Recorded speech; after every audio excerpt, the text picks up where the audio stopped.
Depuis quelques mois, l'État français se fait pirater en continu. Les impôts, la NTS, Educonex, France Travail. Et devine quoi, le vrai problème, il n'est pas forcément technique, il est sans doute humain. Pelcap. C'est pas du hack comme dans les films, ce sont des failles basiques connues depuis des années. Mot de passe pourri, pas de double authentification, des API mal sécurisés, des trucs qu'on apprend en première année de sécurité informatique. Et là, ce qui devient intéressant, c'est que beaucoup de ces services ne sont pas codés en direct par l'État, mais par des prestataires, et souvent des sous-traitants de prestataires. L'OF2I, UBI, France Travail, plusieurs incidents sont passés par des partenaires externes. En France, l'employeur a une obligation légale de former ses salariés à la sécurité. C'est dans le Code du travail, les 41-21-1, 41-21-2, l'entreprise doit protéger la santé physique et mentale des travailleurs, et ça inclut les risques numériques.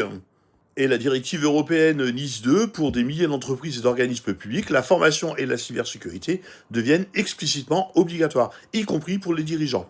Donc, quand on voit des failles élémentaires sur des services critiques de l'État, la question c'est est-ce que les entreprises et les sous-traitants qui développent et gèrent ces services forment vraiment leurs équipes à la sécurité, ou est-ce qu'on fait comme si c'était un détail, tant que le projet sort à l'heure et dans le budget?